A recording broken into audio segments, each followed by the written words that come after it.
Kasama si Dennis Antenor Jr. Ronda Pilipinas. Ayun o, kilala ko to ha. Go, go! Ayan na, ito ay isa sa mga narinig kong tugtog. Ito ay meron ito sa home range. Bumabagets ka pare ha. Tama yan, binabagaya ng angkor. Binabagaya ng angkor ha. Pagka kay Dennis, mga Disney songs. Pagdating sa akin, mga ganito mga pambagets ang tugtugan natin. Ngayon pong morning na ito, ako'y kanina may inasikasong taping at nabanggit ko nga dumadami na naman po yung mga kababayan natin na nagkakasakit sa mga panahong ito. Bagamat, nababalitaan ko nga na medyo may paghina po ng amihan, hindi pa rin maiiwasan ng ubo, hindi pa rin maiwasan ng sipon, hindi maiwasan ng sakit sa ulo, hindi maiiwasan ang mga lagnat o trangkaso. Kaya pinag-iingat ang mga kababayan natin, doblehin ng tubig, doblehin ng masusustansyang pagkain, doblehin ng vitamins, doblehin ng pahinga, at rest. Ako'y naniniwala sa kasabihan na rest if you must, pero don't quit. Kasi sinasabi nila daw yung quitting is for losers. Actually, ang pag-quit naman ay hindi naman talaga technically para sa mga losers. Para lang talaga yun sa mga umabot na sa kanilang sukdulan, ika nga. Pero kailan kaya mag-quit itong mga pasaway nating mga kababayan na naaakusahan sa kabi-kabilang issue at katiwalaan sa ating pamahalaan? Basta tandaan nyo, ang masasabi ko lang dun sa mga nakasuhan na, yung mga nakadetain ngayon sa iba't ibang mga detention facilities at sa dinidinig ang kanilang kaso sa iba't ibang klase ng hukuman, I love you all. Pamilyar ba sa inyo? Ang masasabi ko ay I love you all. Pero sa ibang banda, isa na siguro ito palagian ko naman sinasabi, mapa dito man o sa programa ko sa umaga, na sana naman isang matinding wake-up call na po ito sa atin. Lahat tayo pagod na, pero kung ang paninindigan o panghahawakan pa rin po natin, ang mga kababayan natin o pipili pa rin tayo ng mga leader ng bayan, mga lingkod bayan, dahil sa popularity, dahil sa last name, o dahil guwapo sila. Ito kasi narinig ko noong 2022 election, bakit may boboto si ganito ganyan? Di ko pa pangalanan yung posisyon. Kasi po ang guwapo niya. Ang kagwapuan po ba ng mga taong ito? Ang kagandaan po ba ng mga taong ito? Ang kanila po bang pagkakakilanlan? Ikauunlad po ba at ikasasagana ng ating bayan? Sana isa po yon sa mga ordinaryong Juan de la Cruz sa atin, mga kapwa kong ordinary Filipino citizens.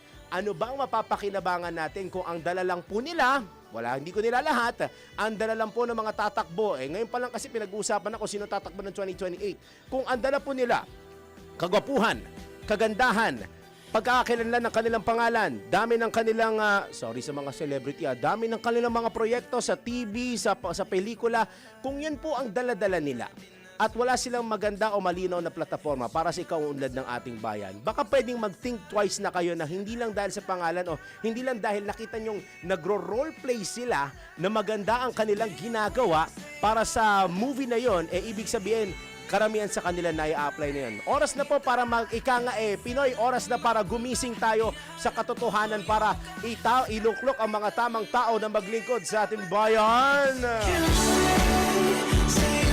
Magandang morning po, Luzon, Visayas, Mindanao, Pilipinas. Sumasa inyo na po ang Ronda Pilipinas. Live na po tayo. Crystal clear sa DWIZ 882 Metro and Mega Manila, sa DWIZ News FM Regional Stations.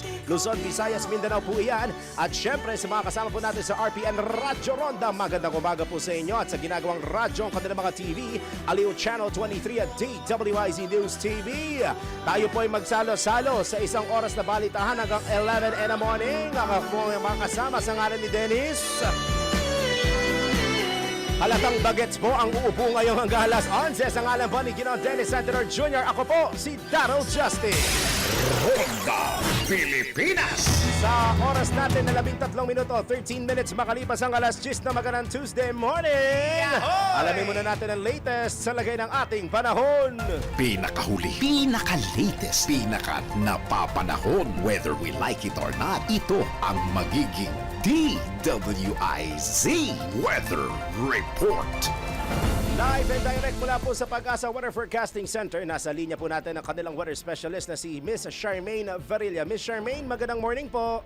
Yes, magandang morning din po sa ating lahat. Naritong ulat sa lagi ng panahon. Shearline pa rin nga ang siya nakakaapekto sa buong Kabisayaan at nagdadalangayan ng maulap na kalangitan at kalat-kalat ng mga pag-ulan dito sa may Visayas, Albay, Sorsogon, Masbate at Dinagat Islands. Northeast monsoon naman ang siyang umiiral sa buong Luzon at nagbibigay din yan ng maulap na kalangitan at mahinang mga pag-ulan sa Cagayan Valley, Cordillera, Central Luzon at nalalabing bahagi pa ng Bicol Region at Quezon. Dito rin sa Metro Manila, asahan din natin yung mahinang at pulong-pulong mga pag-ulan dala ng Northeast monsoon. Samantalang dito naman sa nalalabing bahagi ng Mindanao, asahan naman yung mga pulong-pulong mga pag-ulan, pagkilos, pagkulog dala ng localized thunderstorms. Sa ngayon, asahan nga natin na magiging mataas ang mga pag-alon dito sa may silangang bahagi ng Central at Southern Luzon, maging ang buong Kabisayaan. Kaya naambisuhan natin yung mga ngisdang pandagat na mag-iingat po sa paglalayag at kung maaari ay pagpaliban muna dahil delikado yung pagtaas ng mga pag-alon. At yan ang ating latest mula dito sa Pag-asa Weather Forecasting Center. Charmaine Varilla, nag-uulat. Charmaine, may tanong lang po ko kasi may iba't ibang mga reports na lumalabas po online na maaring matapos na po before the end of the month ang amihan season natin. May katotohanan ba ito o may inaasahan pa tayong surge kung hihina man po ito this week? Sa ngayon po, yung nakikita nating trend ay meron lang paghina at paglakas itong ating Northeast monsoon. Pero kung matatapos na po ay more on Marso pa po yung talagang pinaka-end na ng ating Northeast monsoon. Okay. So, and speaking of bagyo naman, dahil natapos na si Basyang sa atin, may inaasahan pa po kayo? Posible pa bang magkaroon ng isa o dalawa pang bagyo sa ating bansa? Kasi kung hindi pa ako nagkakamali, parang 0 to 1 ata ang projection po ninyo for the month of February? Yes po, tama po kayo. For the month of February, 0 to 1. So, for this coming week ay wala naman tayong nakikita sa ating tropical cyclone threat potential. So, hopefully, magtuloy-tuloy po yung ganitong forecast natin. Ayun, nalinawan na sana ang ating mga kababayan. Again, Ms. Charmaine, maraming salamat po at magandang morning po. Yes po, maraming salamat. At yan po, nakasama po natin at nagbigay ng update sa panahon si Ms. Charmaine Varilla ng Pag-asa. Pinakahuli, pinaka-latest, pinaka-napapanahon, whether we like it or not, DWIZ Weather Report.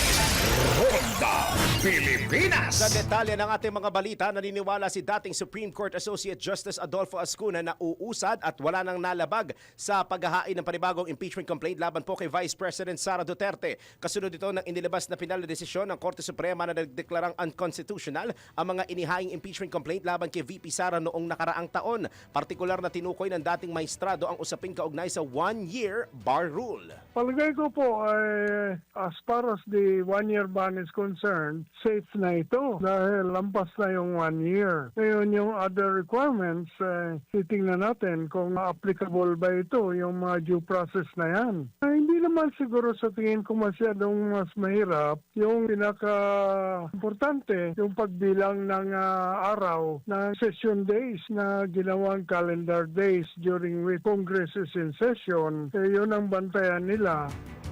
Kumpiyansa naman si Ascuna, isa sa mga bumalangkas ng 1987 Constitution na hindi na gagamitin ng Kamara ang second mode ng paghahain ng impeachment complaint laban sa mga panibagong reklamo laban po sa pangalawang Pangulo. Hindi natin siguro kailangan pag-usapan yan dahil palagay ko hindi lang gagamitin yung second mode.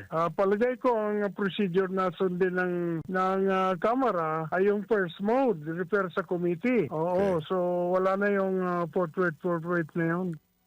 Yan po ang tinig ng constitutionalist na si dating Supreme Court Associate Justice Adolfo Ascuna sa panayam ng DWIZ. DWIZ Ronda Pilipinas. Kumpiyansa naman po si Commission on Elections o COMELEC Chairman Attorney George Erwin Garcia na maipapasa sa Kongreso ngayong taon ang Anti-Political Dynasty Bill. Gayunman, naniniwala po si Chairman Garcia na isang malaking hamon ang implementasyon sakaling maisabatas ang panukala bukod pa sa halos hindi matapos-tapos na diskusyon ng mga mambabatas sa damang definition po ng political dynasty. Ayon po sa poll body chief, dapat ding isaalang-alang ang pag-amyenda sa ilang probisyon ng saligang batas at Omnibus Election Code kung porsigido ang Kongreso na na matuldukan na ang political dynasty sa sinasabing ugat ng katiwalian sa gobyerno. Kaya po sinususog namin na sana pag ipinasa natin itong ating revisyon ng party list law, kasabay dapat dito, kaakibat nito, yung anti-political dynasty at dapat makasama yung mga nominado ng party list sa prohibisyon ng political dynasty. Ibig sabihin, kung ikaw ay number 1 nominee tapos ang asawa mo o anak mo o kapatid mo ay gobernador, dapat may disqualified sa inyong dalawa. Kasi otherwise, kung parehas din na tumatakbot sabay at sasabihin natin exempted halimbawa ang party list, o di para na lang hindi natin nagiging makatotohanan tayo sa ating anti-political dynasty. Samantala, nilinaw naman ni Garcia na kahit makalusot o maisabatas ang bill sa Kongreso, hindi ito makakaapekto sa 2028 national elections lalo sa paghanda ng COMELEC. Ngayon ay Pebrero na ng 2026. Ang filing po ng candidacy para po sa kaalaman ng mga kababayan natin para sa 2028 national and local elections ay maaaring Oktubre ng susunod na taon. So lumalabas ang kinikilusan na lang nating panahon para maipasay ang batas na yan ay more or less before the end of this year. Ayun. Kasi hindi naman po pwedeng napakalapit na buwan tsaka tayo magpapasa ng batas. Paano po natin ma-educate, ma-inform ang mga kababayan natin? At saka, ang malawakang information drive, hindi po biro, di ba? Kung magsisimula tayo, sabihin na natin, simulan natin sa National Capital Region. Maaring sa mga suburbs ng NCR, magawa ho natin. Punta tayo dun sa mga probinsya kung saan malalaki ang balwarte ng mga political dynasties. Kadalasan naman, mga balwarte yan sa mga probinsya, doon nagkakaroon ng mga malalaking pangalan. Paano po ninyo ngayon mai-orient? Isa sa mga tanong yun, hindi ko naman binabati ko sa COMELEC, pero syempre isa sa mga tanong yun, paano nyo ma-orient o mabibigyan ng proper information dissemination yung mga kababayan natin lalo na sa regional areas o sa mga provincial areas, lalo na yung iba dyan, ika nga nakasanayan at yung iba dyan, pare koy, wala na silang ibang pinagpipilian halos isa na lang yun nandoon, as isi-shade na lang talaga nila kasi given na yun na po yun. Diba? Isa sa malaking question yun, lalo na kung mamadaliin ng mga mababatas na ipasa ito, kaya sana'y pag-aralan at busisiin mo na sana nila ng maigi. Yan po ang tinig ni COMELEC Chairman Attorney George Erwin Garcia sa panayam ng DWIZ! DWIZ! Honda, Pilipinas! Umabot na sa 46 ang bilang ng mga nasawi sa lumubog na MV Tricia Kirsten 3 sa Basilan. Ito ay matapos ma-recover ng Philippine Coast Guard Technical Diving Group ang isang bangkay sa tinatayang 187 feet na lalim sa karagatang sakop ng Baluk-Baluk Island. Ayon kay PCG TDG Supervisor Commander Cheska Hamorol, natagpuan ang bangkay sa accommodation area ng lumubog na barko. Agad itong isinakay at siniguro sa BRP Melchora Aquino at inilipat sa BRP Capones para maihatid sa Zamboanga City Port. Sa kasalukuyan, nakikipag-ugnayan ng Coast Guard District Southwestern Mindanao sa Provincial Disaster Risk Reduction and Management Office para sa pagkakakilanlan at wastong disposisyon ng bangkay. Honda, Pilipinas! Sa pagkakataong ito, paring Winer, tanggap muna tayo ng mga report. Kaligtasan ng mga sibilyan sa Pag-asa Island, tiniyak po ng PNP. Ang detalye sa Report to Patrol 17, Jopel Pelenyo. Muling pinagtibay ng PNP ang commitment sa pagtitiyak ng kaligtasan at seguridad ng mga sibilyan na naninirahan sa Pag-asa Island. Ayon kay PNP Chief Police Lieutenant General Jose Melencio Nartates Jr.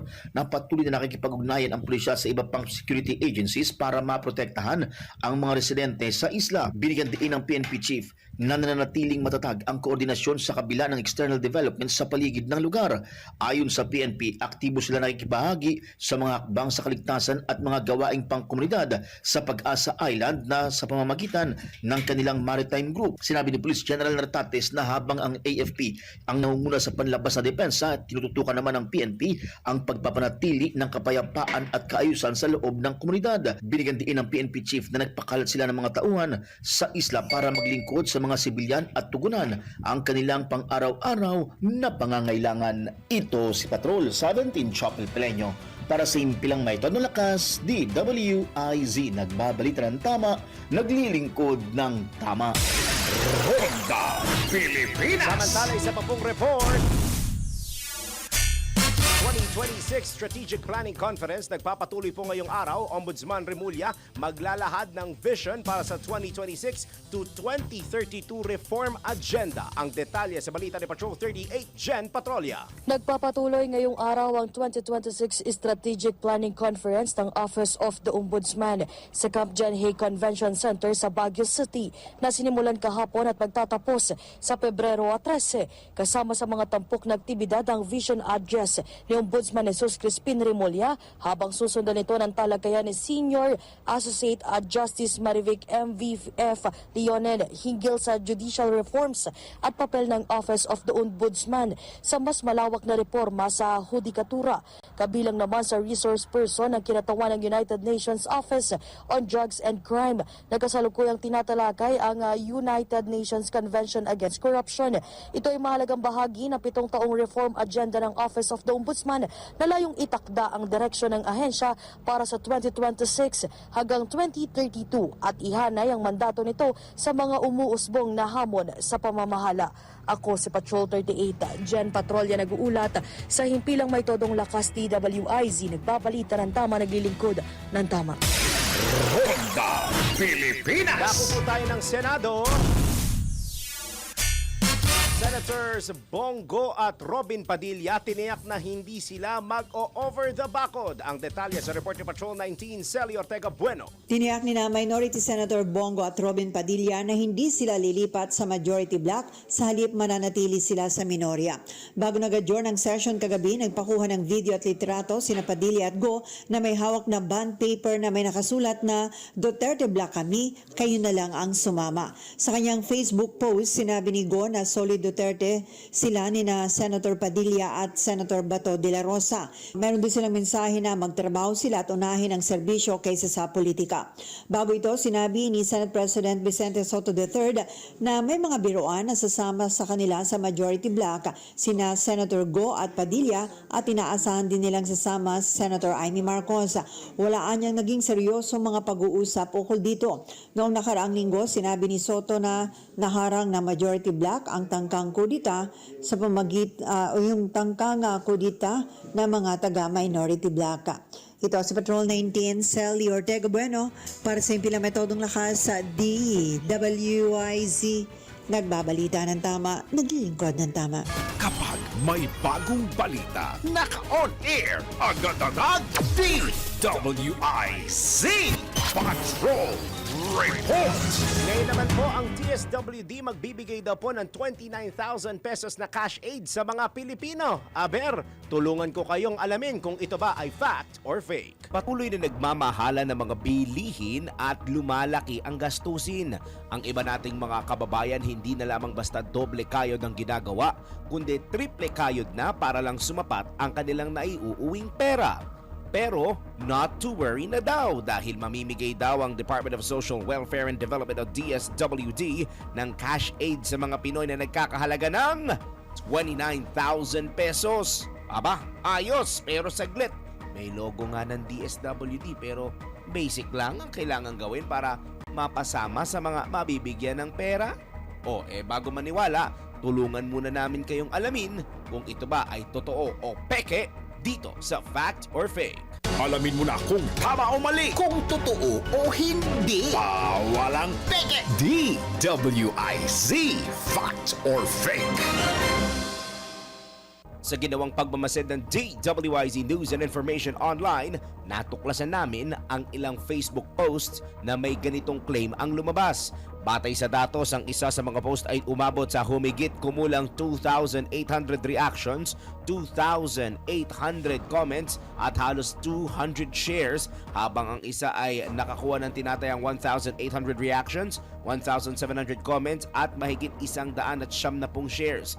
Makikita sa naturang post ang logo ng nasabing departamento at may pahayag na mag-comment para makasama sa unang batch sa listahan. Ipinapakita rin ito ang isang ikinaakalang payout schedule kung saan sinasabing ang mga mapipiling benepisyaryo ay tatanggap ng humigit kumulang 29,000 pesos na cash aid. Ang Facebook page na Serbisyong Totoo May Malasakit na nagpost na naturang claim ay may mahigit 427,000 followers at regular na naglalabas ng mga content na umaangking nagbibigay ng opisyal na update hinggil sa mga programa at ayuda ng pamahalaan. Take note, mayroon din itong blue checkmark mula sa Meta. Gayunman, mahalagang tandaan na hindi otomatikong nangangahulugang opisyal o beripikadong ahensya ng gobyerno ang naturang badge matapos payagan ng Meta noong taong 2023 ang monthly paid subscription para sa pagkuha ng blue checkmark. Fake! Ang sinabing cash aid at ng Facebook page na nagpost ng naturang claim ay hindi kaakibat ng DSWD o ng alinmang lehitimong ahensya ng pamahalaan. Kamakailan lang naglabas ng babala ang Department of Social Welfare and Development o DSWD kaugnay ng dumaraming maling impormasyon at social media pages na nangangako ng cash aid kapalit ng personal na impormasyon ng publiko. Ayon kay DSWD Assistant Secretary Irene Dumlao, tagapagsalita po ng ahensya, hindi basta-basta pumipili ng benepisyaryo ang DSWD sa pamamagitan ng text message o private chat at hindi rin ito humihingi ng sensitibong personal na impormasyon kapalit ng tulong o ayuda. Para sa Fact or Fake, Daryl Justin, nagbabalita ng tama, naglilingkod ng tama. Huwag magpapaloko, huwag magpapagancho, huwag magpapaskam. Bawal! Bawal ang peke. DWIZ, Fact or Fake. Ronda Pilipinas! Isang reminder lang po sa ating mga kababayan diyan, huwag matakot magpakonsulta sa tuwing makakaramdam ng sakit. Dahil sa PhilHealth na siguradong aalagaan ang kalusugan mo at kalusugan ko. Lahat tayo ay membro at sigurado sa benepisyo. Pumunta lamang sa mga accredited consulta package provider para makapag-avail ng consulta package at para sa karagdagang impormasyon, bumisita lamang sa kanilang website na www.philhealth.gov.ph at pindutin ang click to call icon. Dahil Pilipino ka, may PhilHealth ka. Ba't pala may version 2? Wala po si Dennis Antenor Jr.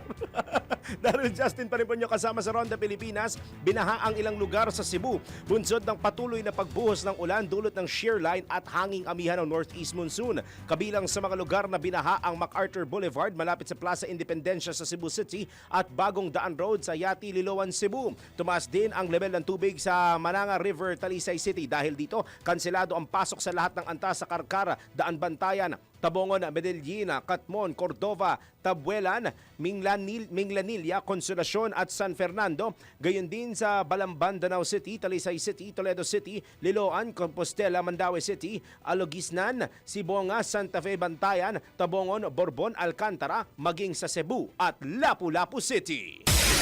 Ronda Pilipinas! Sa politika ulit, naghain ng Makabayan Block ng panukalang batas na layunin itaas hanggang 150,000 pesos ang cap o ceiling ng income tax exemption para po sa minamahal ng sambayan ng Pilipinas na 13th month pay, Christmas bonus at iba pang katulad na benepisyo ng lahat ng mga manggagawa sa bansa. Ayon po kay ACT Teachers Party List Representative Antonio Tino, isa sa may akda ng House Bill No. 7661, hindi lamang ang mga taga-gobyerno ang makikinabang sa panukala, kundi maging mga manggagawa sa pribadong sektor. Sa kasalukuyan, nasa 19,000 pesos ang tax exemption, pero sa ilalim ng panukala ay itataas ito ng 60,000 piso upang mabawasan ng buwis sa mga benepisyo at bonus. Sa oras anyang maisabatas ito ay magiging tax-free na ang maraming bonuses at 13th month pay ng mga obrero.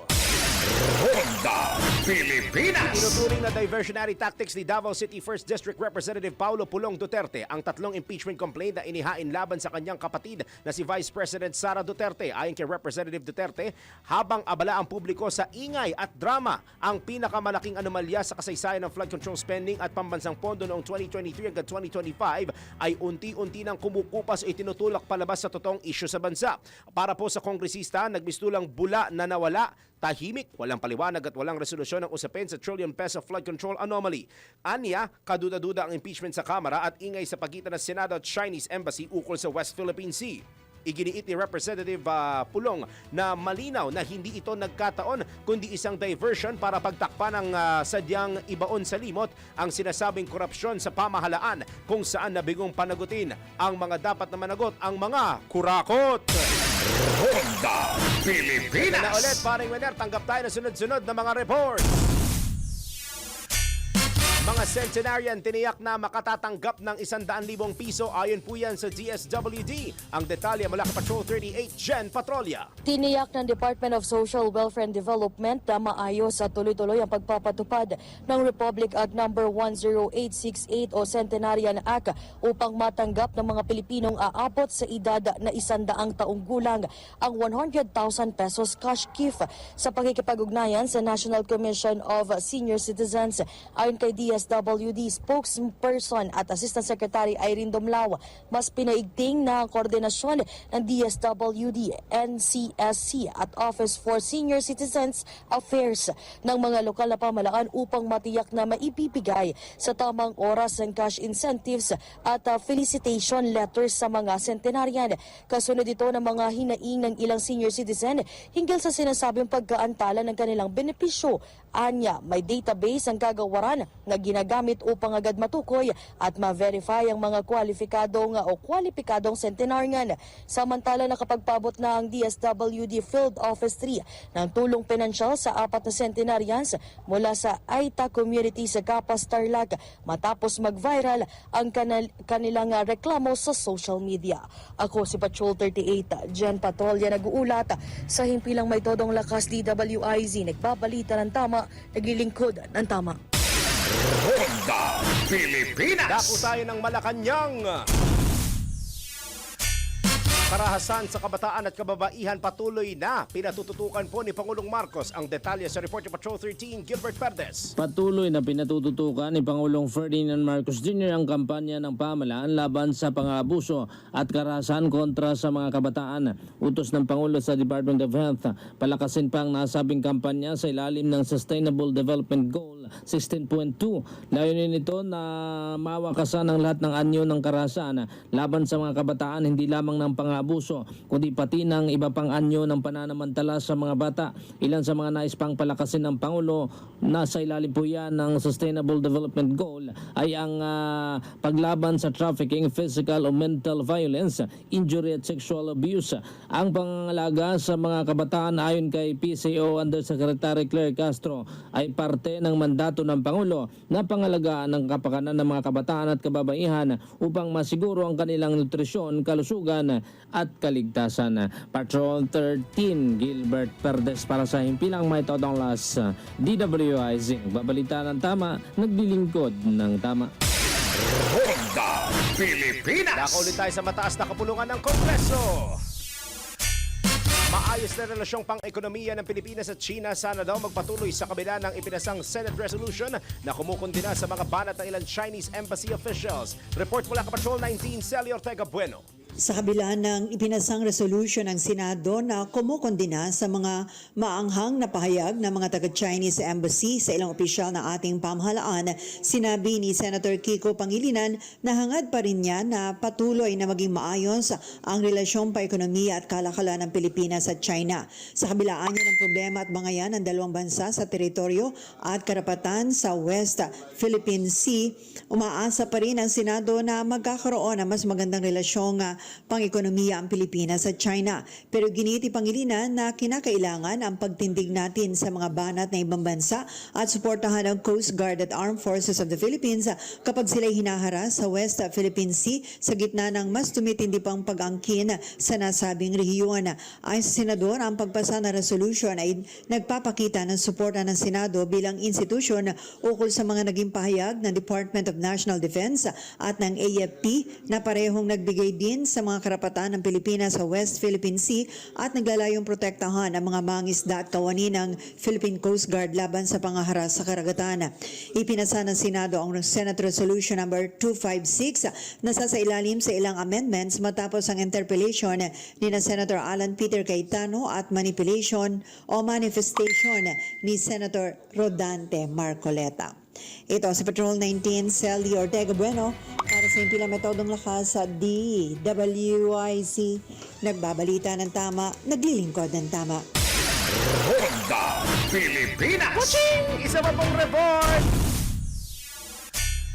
Kahalagahan ng sapat at dekalidad na tulong upang mapangalagaan ang kalusugan ng puso, binigyang diin po ng pamahalaan mula Malacanang. Report ni Patrol 13, Gilbert Perdes. Binigyan din ng Department of Health o DOH ang kahalagahan ng sapat at dekalidad na tulog upang mapangalagaan ang kalusugan ng puso. Ang pahayag ay ginawa ni DOH Undersecretary Albert Domingo sa Bagong Pilipinas ngayon, ilang oras bago o ilang araw bago ang araw ng mga puso. Ayon kay Domingo, kailangan ng mga nasa hustong gulang ang 6 hanggang 8 oras na tulog kada gabi. Pinayuhan din niya ang publiko na iwasan ang paggamit ng cellphone at iba pang devices 1 oras bago matulog. Makatutulong din niya ang tahimik at madilim na kapaligiran para mas maayos o maging maayos yung pahinga. Sa usapin naman ng pagkain, itinataguyod ng DOH ang pinggang Pinoy kung saan kalahati ng plato ay prutas at gulay habang tig-isang bahagi naman ng protina at carbohydrates.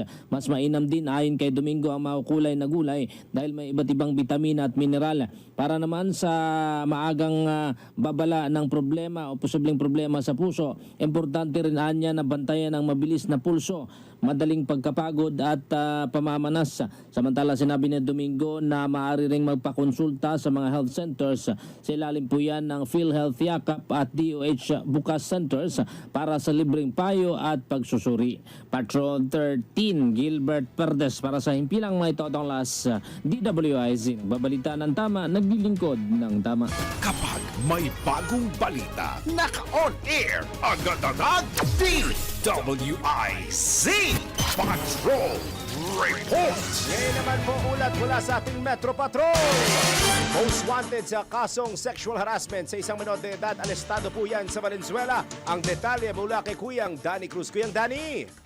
Matagumpay na naisilbi ng Valenzuela City Police Station ang isang warrant of arrest laban sa isang 33 taong gulang na lalaki na si alias Rico, kabilang ito sa mga most wanted person na akusado sa kasong sexual na pang-aabuso o itong paglabag sa anti-rape law ng Republic Act 7610 kung saan biktima nito ay isang minor de edad. Ang akusado ay residente ng isang barangay sa lalawigan ng Bulacan ay may formal ng sinilbihan ng warrant of arrest ng Valenzuela Police. Ang naturang warrant ay inilabas ng isang family court sa Bulacan na may inirekomendang piyansa na 200,000 piso.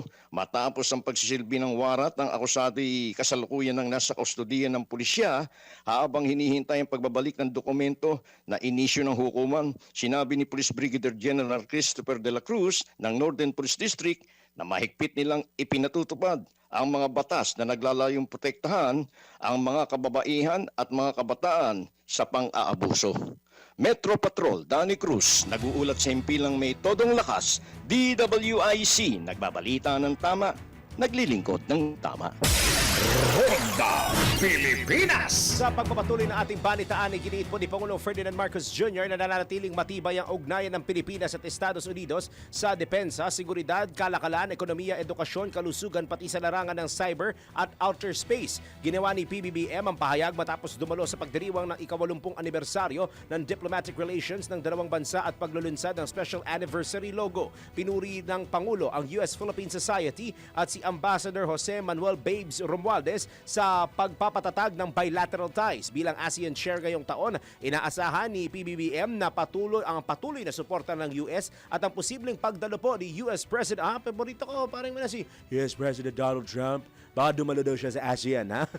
Binigyang diin po ni PBBM ang hangarin ng Pilipinas na higit pang palalimin ng alyansa para sa kapayapaan at kaunlaran ng rehiyon.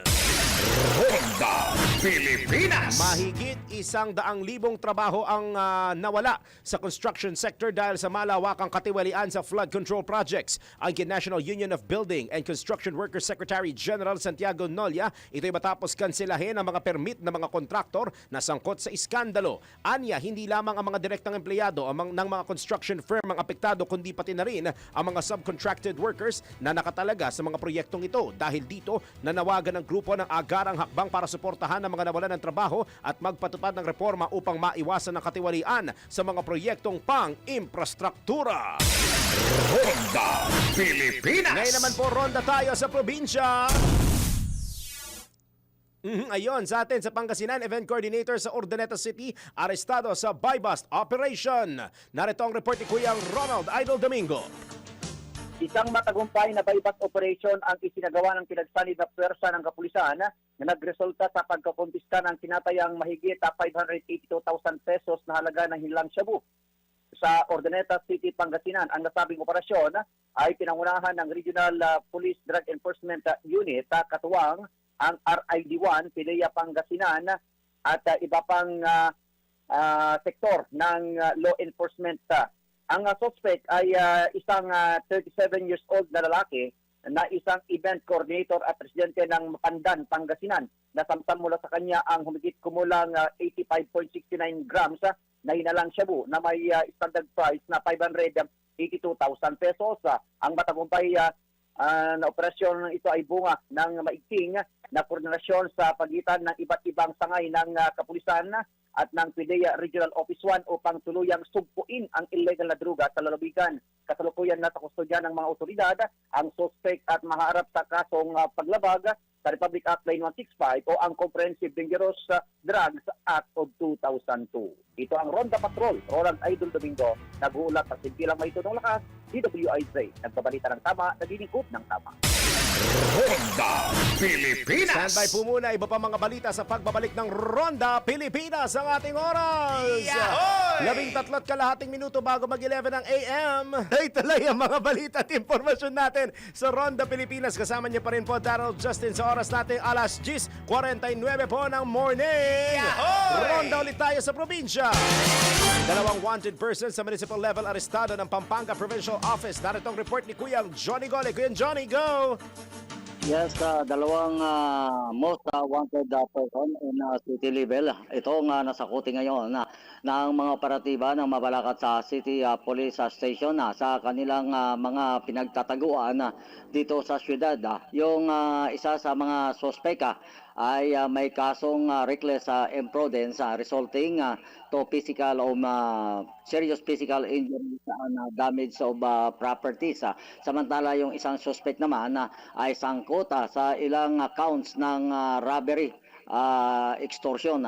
Itong arrest warrant ipinalabas ng hukuman laban dito sa dalawang suspect matapos silang magtago o pinagtaguan nila itong kanilang mga kaso matapos mapag-alaman na nagsampa ng reklamo yung kanilang mga nabiktima. Ayon dito sa pulisya, ang mga sospek ay itinimbre ng kanilang mga kapitbahay sa pulisya matapos silang maispatan nang makita na umuwi do sa kanilang mga tahanan na ilang panahon din ang nakakaraan. Itong mga sospek ay hawak na ngayon ng Mabalacat City Police Station Warrant Section at nakatakdang iharap nga sa hukuman para sa kumpirmasyon ng kanilang pagkakahuli. Saka sila tuluyan ng ibabiyahe sa piitan sa ilalim naman ng supervision nitong Bureau of Jail Management and Penology. So yan ang report buhat dito sa Mabalacat City, Pampanga. Ito si Johnny Goles, Central Luzon Patrol. Nag-uulat si Pilamitodo Lakas, DWIZ, nagbabalita ng tama, naglilingkod ng tama. Ronda Pilipinas. Samantala, pinangunahan ni Pangulong Ferdinand Marcos Jr. ang turnover ng Kaliraya Botocan Kalayaan Hydroelectric Power Plant sa CBK HEPP sa Kalayaan, Laguna. Ayon kay PBBM, ang matagumpay na privatization ng nasabing pasilidad ay patuloy ng matibay na kumpiyansa ng mga mamumuhunan sa sektor ng enerhiya sa bansa. Senyales din anya ito ng epektibong ugnayan sa pagitan ng pamahalaan at pribadong sektor sa pagpapalakas ng mahahalagang infrastruktura at serbisyo. Pinasalamatan din ng Pangulo ang Thunder Consortium na siyang mamamahala po sa mga planta. Umabot naman sa mahigit 30 bilyon ang winning bid na magbibigay daan upang makalikom ng dagdag pondo para sa mga pangunahing pangangailangan ng publiko tulad ng mga paaralan, kalsada at ospital. Ang CBK ay isa sa pinakamalaking hydropower facility sa Luzon na binubuo ng 3 pasilidad at may kabuuang kapasidad na 797 megawatts. Ronda Pilipinas. Kinontra naman po ni Senate President Pro Tempore Panfilo Lacson, Chairman ng Blue Ribbon Committee, ang mga nagsasabi na hindi kasama si dating House Speaker Martin Romualdez sa kanilang committee report hinggil sa maanumalyang flood control projects. Ayon kay Senator Lacson, kasama sina Romualdez at Senator Francis Chis Escudero sa tinukoy na second category. Ito ang mga pangalang nabanggit sa pagdinig ng Senado ngunit walang direktang ebidensyang tumanggap ng pera. Nilinaw po ni Senator Lacson na kasama sa basihan ng naging rekomendasyon sa dating House Speaker ang naging testimonya ng mag-asawang Curly at Sara Diskaya. Ibinatay din anya ang rekomendasyon sa naging testimonya ni retired Master Sergeant Early Gutesa na naglahad ng sinasabing pagde-deliver ng mali-maletang pera kina dating Congressman Zaldico at Martin Romualdez. Ronda Pilipinas. Sa iba pa natin mga balita sa oras na ito, handa si Senator Risa Hontiveros na tumakbo bilang Pangulo o pangalawang Pangulo sa 2028 elections. Ayon kay Senator Hontiveros, bukas siyang tanggapin kung ano man ang magiging desisyon ng United Opposition. Iginit ng Senadora na gagawin niya ang lahat at susuportahan ang mabubuong slate ng oposisyon para sa susunod na halalan.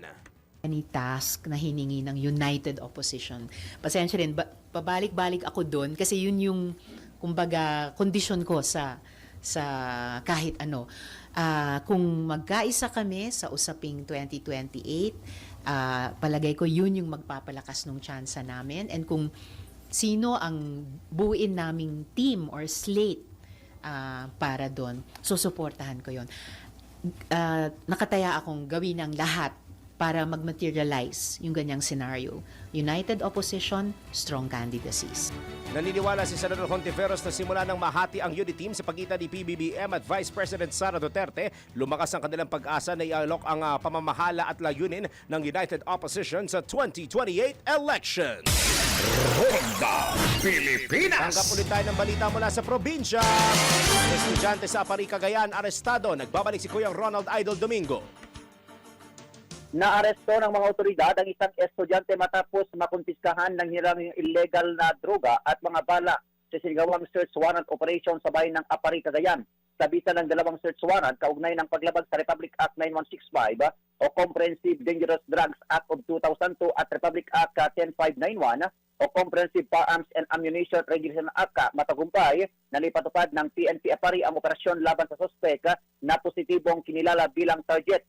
Sa insagawang paghalugog sa tirahan ng suspect, nakumpiska ang ilang heat-sealed transparent plastic sachet na naglalaman ng hinalang shabu na may kabuang timbang na mabigit kumulang 5 gramo, isang weighing scale at iba pang kagamitan may kaugnayan sa illegal na droga. Na-recover din ang isang sling bag, mga lighter, isang magasin ng baril ng caliber 9mm, 5 piraso ng bala ng caliber 9mm at isang piraso ng bala ng caliber 7.62mm. Isinagawa ang pagmamarka, inventaryo at dokumentasyon ng mga nasamsam na ebidensya sa mismong lugar ng operasyon sa presensya ng suspect, 2 halal opisyal ng barangay at isang kinatawan ng National Prosecution Service alinsunod sa itinakdang legal na proseso. Ang narestong suspect at mga lahat ng nakumpiskang ebidensya ay dinala sa Apari Police Station para sa kaukulang dokumentasyon at pagpili ng mga kaukulang kaso. Ito ang Ronda Patrol, Ronald Idol Domingo, nag-uulat sa simpilang may tunong lakas, DWIZ, at balita ng tama, lingkod ng tama.